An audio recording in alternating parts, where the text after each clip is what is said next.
So firstly, good morning to everyone and good afternoon, wherever you are. Welcome. My name is Pavitra Raja. I'm from the Schwab Foundation for Social Entrepreneurship and the World Economic Forum. And it is my sheer privilege to be here with these incredible women. I'm so pleased to welcome Kyle Zimmer, co-founder and CEO of Facebook, based in the US. She's also an Ashoka board member and the Forbes non-for-profit council member as well. And one of the funniest people I know. In fact, I'm going to ask her questions about how she sustains a sense of humor. No pressure, as always, Kyle.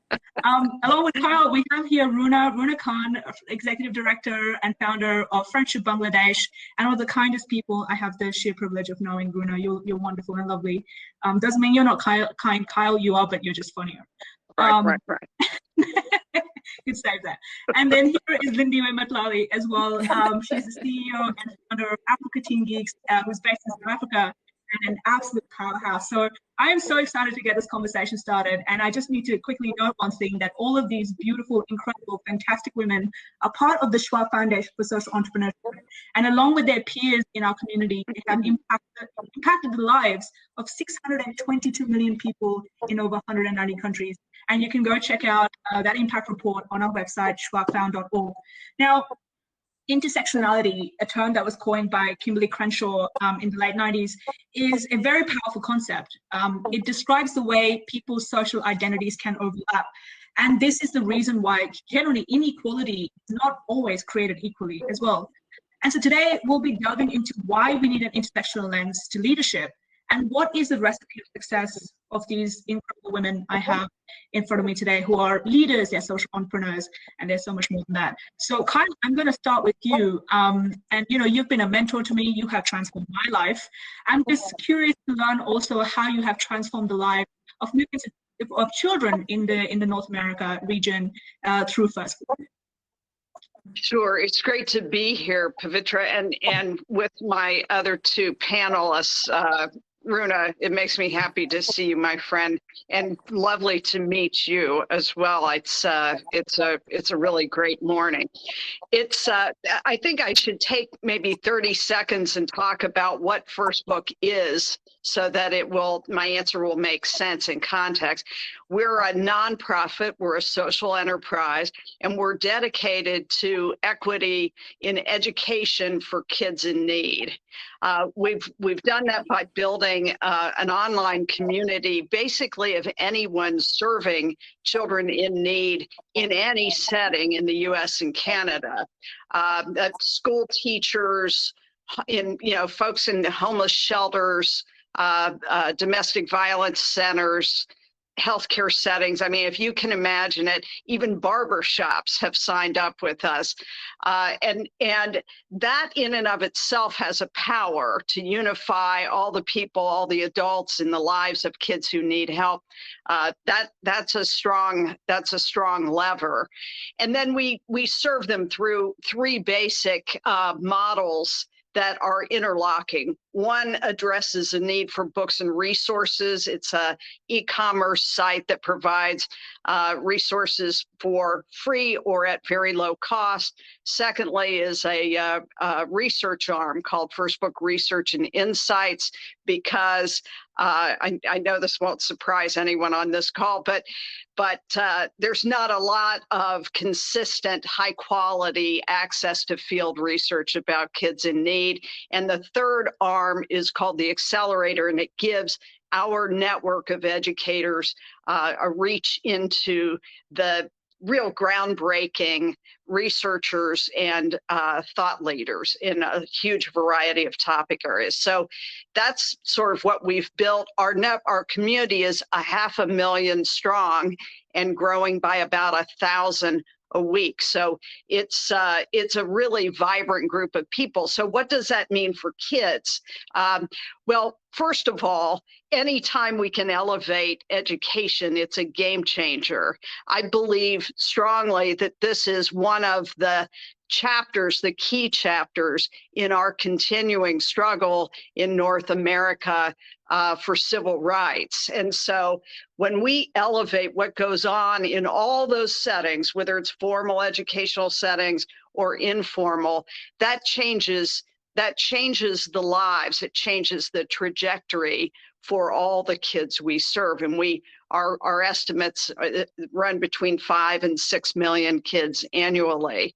The second thing that it does is it puts the kids' needs in the driver's seat for how First Book is run and how we get the field to respond.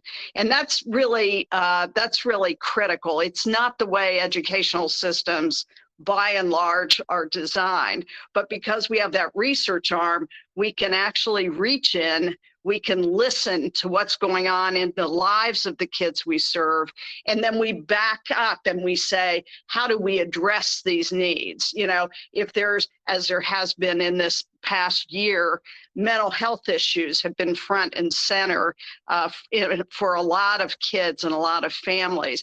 So First Book's been able to reach out and get mental health experts and give them access, give the educators, give the program people access to real thought leaders, but it's driven by the needs of the kids. And that's a critical difference. And the final thing I was thinking about in prepping for this is to say, and this is a very women-focused comment, because all the data tells us that transcending culture, transcending country, that what we know is that if you teach women to read, just basic literacy, they make sure that their children are literate.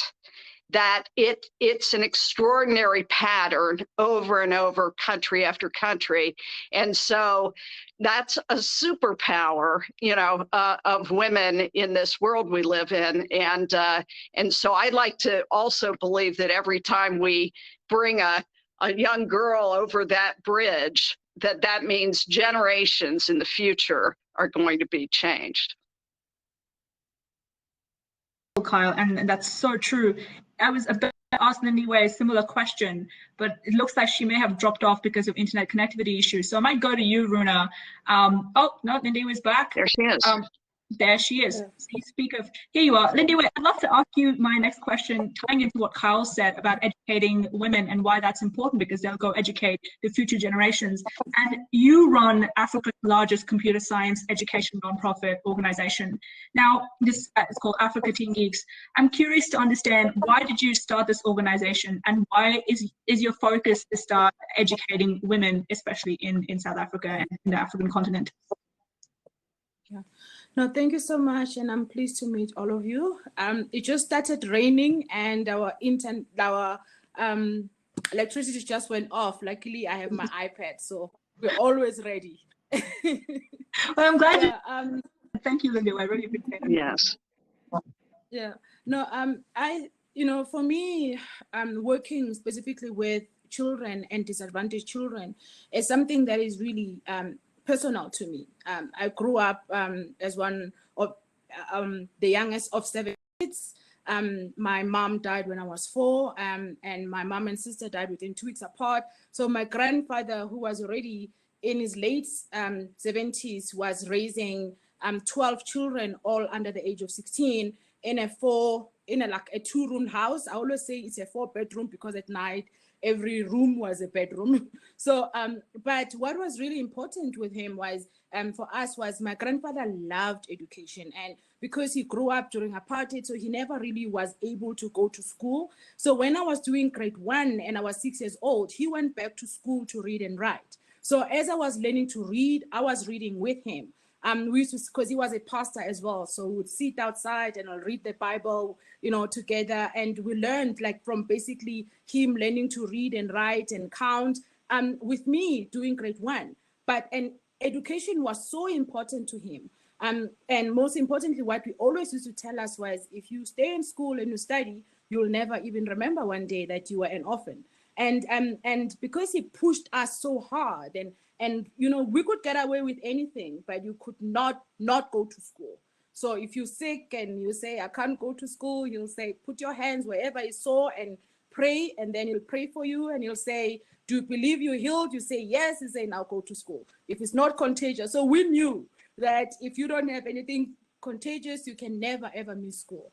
And it's because even no matter how poor we were, and because that was such an important thing, the reading culture and doing your homework, and nobody wanted to be in trouble because the teacher came and said you were not doing your work because it was really, really bad.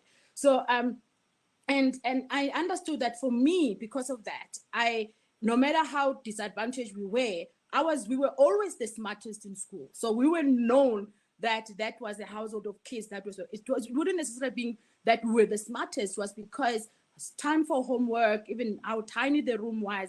You know, my grandfather, when I was doing my matric, used to wake me up at 4 o'clock in the morning because that was the quietest time. Everybody was still sleeping. I'll wake up at 4 and study until 6 o'clock every day, you know, and I was one of the few, because our school was very disadvantaged, one of the few who actually passed very well to be able to go to study at UCT, you know, at that time, because I didn't even apply anywhere else, because UCT, my brother went before me and said UCT was the best university in Africa, and I didn't apply anywhere because otherwise he was going to say he's the smartest, and we went. So we all tried.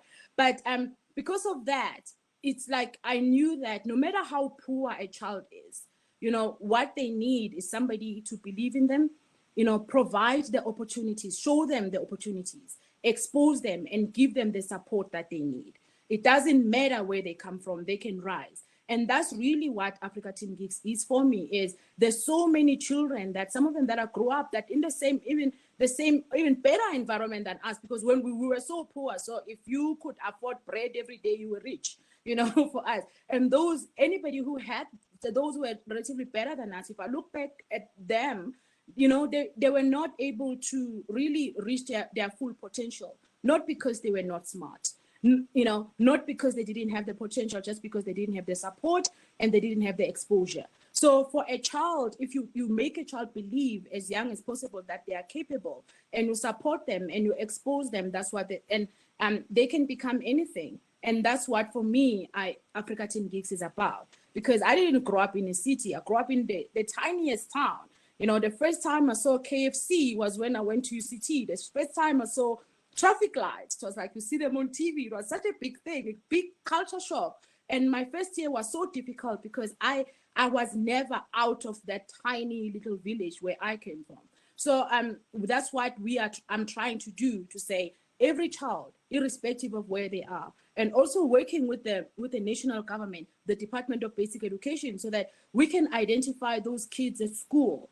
Because all of them in South Africa, you know, education is compulsory. So if we can go and find all those kids at that early age and then support them, expose them, and tell them that they are capable, then I think it's one of the only way that they can rise out of poverty. So powerful. Your background, your history, your story is incredibly powerful. I have so many questions for you, but at the moment I'm going to ask her a quick question on what Runa is doing, saving the lives of hundreds of thousands of people in Bangladesh, especially through her innovative hospital ships, through Friendship. And Runa, I'm very curious to learn, why did you start Friendship NGO? What motivated you to do so? And I know you have a video, but given that we are a little bit behind time, would it be okay for just us to hear from you? Thank you, Runa. You're on mute. Sorry.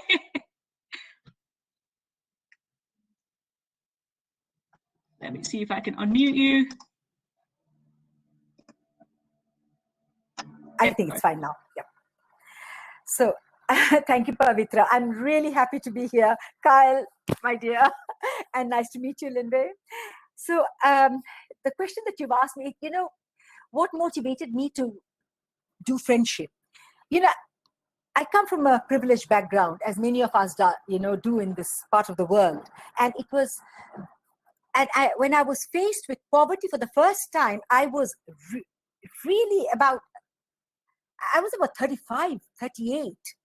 You know, you see people who are poor, or you see beggars on the streets, but you are kind of brought up to not look at them, you know, kind of ignore. And you see them there, but you don't really connect. It's only when I started going into these remote areas, which today I discover are the most climate impacted areas in the world. You know, they were, the storms used to come and people were migrating. The rivers used to break their homes, their lives. And I would see women who, in that little home of theirs, a shack really, standing there with their children, with the little stove, one pan, and a little hut where they keep their one lamb or one sheep, and they sleep there, and the dignity, the courage that they work with. There was no feeling of I am poor, I am a beggar, and immediately that associated, we became on one plane. When you look at poverty and you see it from a distance, and you don't see that resilience and that pride in them as a human being, you don't notice them like that. But then you start noticing them as a human being, and that is what happened to me. And one thing after the other, one woman coming to me and saying, Appa, because they felt that I knew more, and Appa means like an endearing term, means sister. I had gone to this doctor, and they said that my child will never be cured. She had cerebral palsy. Do you think I should kill this child? Can you imagine living in a world side by side, distance of, few hundred kilometers, and a woman asking you this question, or putting a child to bed, because then in the daytime, feeding them in the day because they don't have €1 to light a candle, or that she will not feel hungry when she is sleeping. She will not know. It was impossible for me to bear. And I said, I will do whatever I can. I don't have much money, but I know that there are some strengths I have got, which means putting things together, making people aware, and collecting whatever funds. I couldn't work project to project because everybody had their agendas, I couldn't work, just ask people for fund or international NGOs. I needed to find my own source of fund, so that I could serve absolutely what was needed on the ground. We are having 4 targets: saving lives, climate adaptation, poverty alleviation, and empowerment. And we work through sectors to ensure this comes to them. So we started the first mobile ship hospitals in Bangladesh. Well, ours is the first NGO ship hospital in the world. If you Google it, pioneers of the floating hospitals, okay, fine. But even that needed to be changed. We needed to build a 3-tier healthcare system so that when the ships moved, I had continuity of service, creating micro entrepreneurs, social entrepreneurs, so that they would be in the community and remain in the community. And education, and why I feel, Kyle and Linway, you are doing so much with work and studies. People need dignity and hope to survive. And when I would ask a poor man or a woman, what is it you need beyond healthcare? Because, suffering is the first thing you have to deal with. Because if you are suffering, no other intervention is possible. Because even if you don't have food, if your hand is cut, you need to stop that bleeding first, Mm-hmm. So suffering was for me the first, which was healthcare. Then it was like in education, because all people wanted was hope. They felt they were hopeless, but their children could, Runa,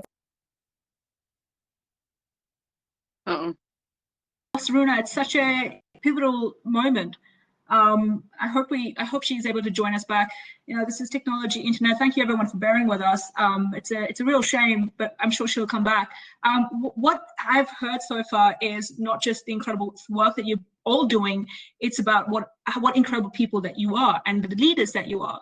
So, Kyle, I have a question for you, and we talked about this a little bit earlier, is the notion of humor and why that's important in a leader. And you embody that so wonderfully. And I'm very curious it's true, I'm flattering you up, it's true. No, I truly believe that. What role does humor have to play when it comes to being a good leader? I think, look, I just like in listening to my 2 friends here on the panel, we're trying to, here comes Runa again. Do you want me to proceed, Pavitra? Or? Yes, I think, Kyle, please go ahead, and then Runa, we'll come back to you. We lost you for a minute, if that's okay with you.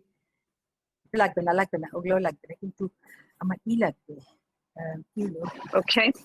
Yes, please go ahead, Kyle. Sure. I just, and people who have personally overcome extraordinary odds, and all of us who are working on incomprehensibly gigantic issues that have plagued humanity in one form or another for generation after generation, right? And so if you don't have a little bit of humor, you know, you're not going to be able to overcome just the daily stuff. I mean, this kind of technology challenge that we're navigating together here this morning, you know, we better learn to laugh at it because it's just part of our daily lives, right?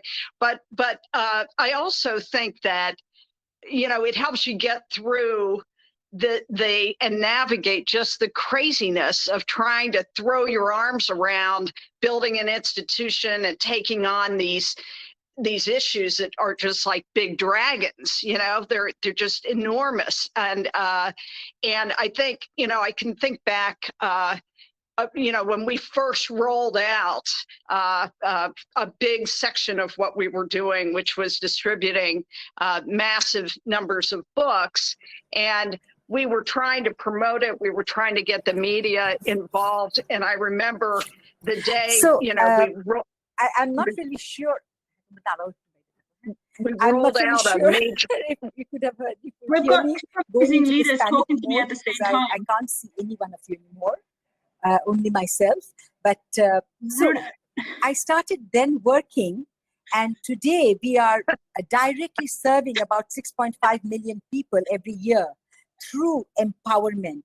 And for us, 80% are women and children, because they are the ones who are left behind at every crisis. Husbands can go to the town and get themselves cured, but the women are left behind. Thank you so much, Runa. Are you able to hear me and now? This is when I started friendship about 20 years ago, my journey. Thank you. Runa, thank you so much. I'm not sure if you're able to hear us. She's going back on mute. I could hear Bangla in the background, and that was lovely for me to hear. Kyle, if you'd like to finish your thought. Sure, no worries. I think this is a perfect example, right? This is a perfect example. It's you can't let yourself get frustrated. And I remember that day, you know, when we had the media there, the cameras were rolling, we had everything lined up, and, you know, we just killed ourselves to get to that moment. And the first truck rolled in, and it was a beer truck. It was, someone had gotten, you know, the use of a beer truck, and they were using it to deliver books. But of course, it was exactly not the image you want. To have a beer truck rolling up to a school, not exactly what we were looking for. And, you know, you just have to roll with it, and you have to realize that this is the universe feeding you funny things, you know, and it's just going to happen. I will tell you, at First Book, we give every year an award to someone on the team who has tried something and worked hard on it, and it seemed like a good idea, but it failed. You know, and we call it the Brick Wall Award because, you know, it looked so hopeful, and then it ran into a brick wall. And we try to inject humor in that because we know that it's a downer, you know, it's frustrating. And people who are brilliant and well-intentioned and working so hard, you have to detoxify that failure, you know, because the same people who come up with the great ideas that fail, these are going to be exactly the people who come up with the ones that just go soaring. And so I think, you know, using it in an organization, remembering it when technology is messing with you, and, you know, also remembering it when that beer truck pulls up in front of a school, you know, and you think, God, how, you know, after all this work, this is where we are. I think we have to hold each other up on that too. And because I know we're working, all of us, heart and soul, And we have to remind each other to laugh a bit. Thank you so much, Carl. That's so powerful and so true. We need to laugh at ourselves. We need to laugh at our failure. So that's how we get forward. Wow. Yes. Failure is a failure if you don't learn something from it. Runa, you're back. Thank you for joining us. So sorry. We were just laughing at the tech failures, and that's what we're going to continue to do. And Pavitra, it's tech failure, and also the fact that how remote we are, you know. Totally. So that's something I actually have a question about that later. But before we get into that, Lindy, I have a question for you. Speaking of leaders, today I feel incredibly, this is an absolute privilege for me to be here, to see women from all over the world who are leaders. And growing up, I didn't really see myself or I didn't see women who look like me as leaders. So seeing this here today is incredibly powerful. And Lydia, I really want to ask you, this also goes with what you do and your incredibly powerful story. What role does representation have to play as leaders? How are you able to empower young women in the African continent, simply through your role as being one of the leading personnel in tech?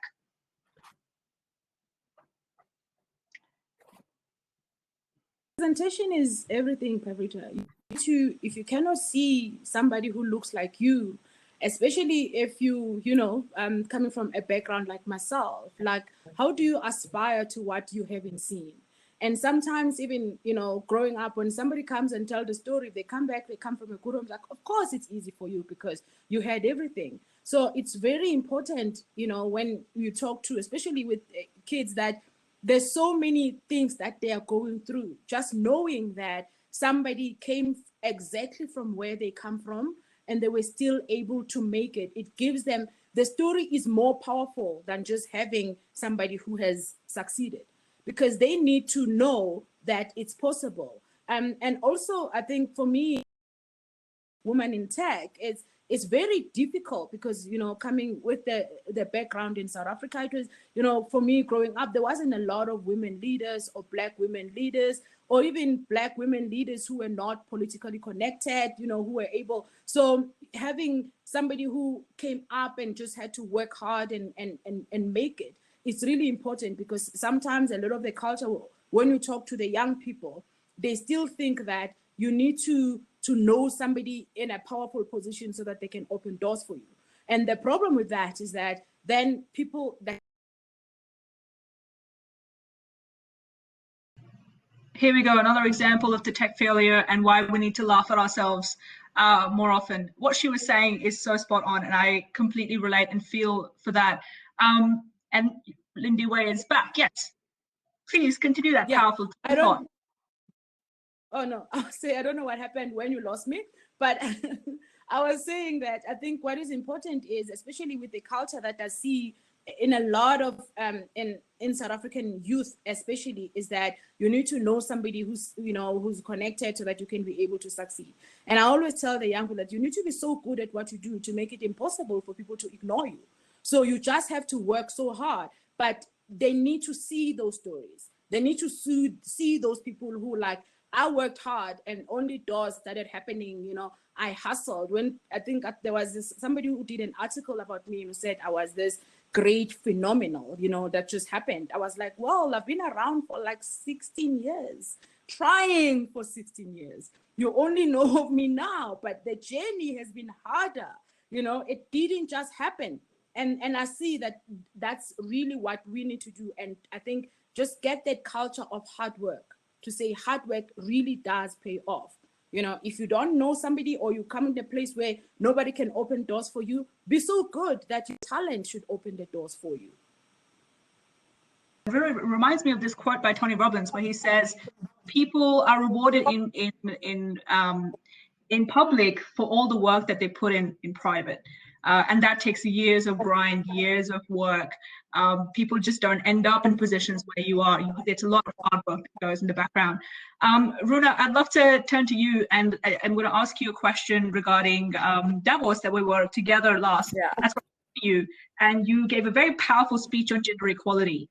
And I'm very curious to learn, you as a leader, why is this cause so important to you, and how do you propagate this through your work? Thank you, Pavitra. I have been as a woman, I think everything is intense. A gentleness of a woman is taken as a weakness. Societal backgrounds such as ours, a woman is expected to fit into certain norms, and as soon as you're out of that norm, you are not the right person anymore. On the other hand, when I started friendship, I remember that I didn't have the usual problems of harassments for women and things like that, because I was from a certain background, they didn't do that. However, the real problem came because nobody believed I work hard. Nobody believed that I could actually make impossibles happen. So whatever I touched was impossible. Floating hospitals, impossible. Nobody could do it. How can you do it? Education in remote areas, impossible. Nobody can do it. How can you do it? This went on and on and on. And I realized if this was what I was facing, imagine what injustice is faced by women who are not as privileged as I am. And this kind of made me take the whole women as a package. Everything needed to be done for them, be it health, be it education, be it training, be it making them independent. And the biggest thing, giving them enough courage and understanding and knowledge, which was very important. Knowledge so that they could stand on their feet, And I have been very privileged that I had a team with me which somehow followed me. I would not say followed. I think they believed. I think they believed because of the verity of the way that I worked.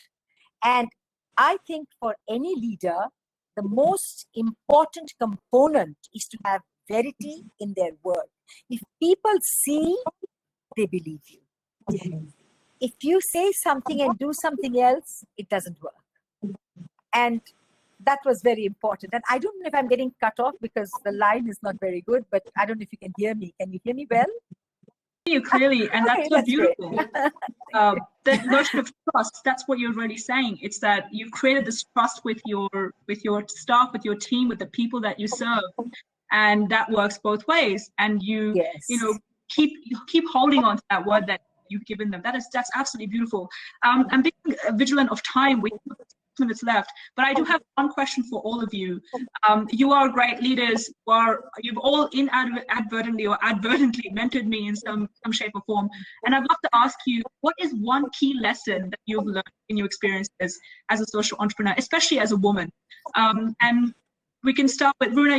You look like you're keen to start, so we'll start with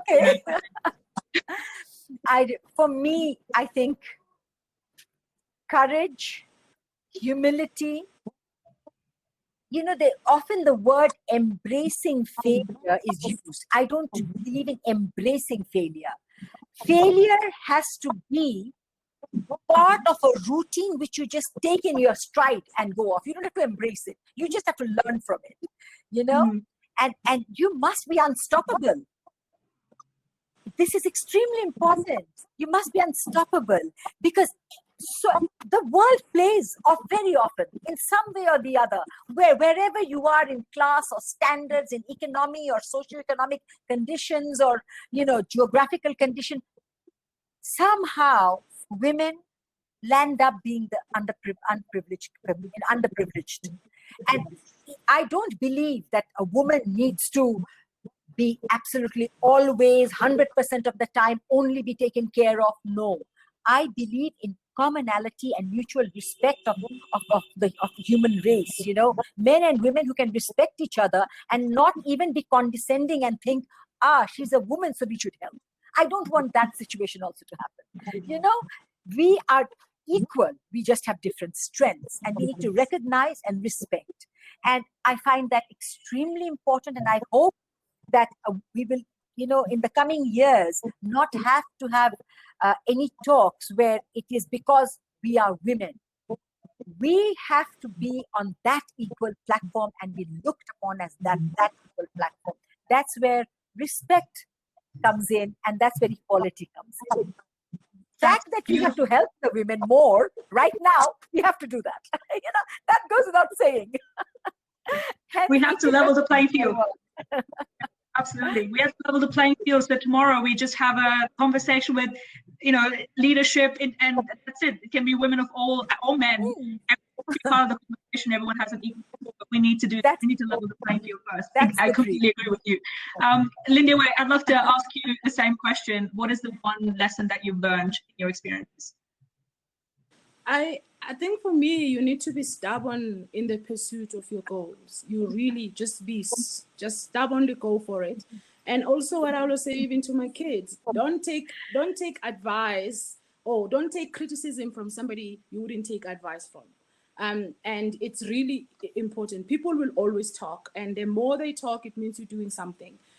So if you are stubborn and you just behind your stubbornness, just put in the work and things, eventually they do happen, and you just have to have faith and really just stick with it. That's what I would say.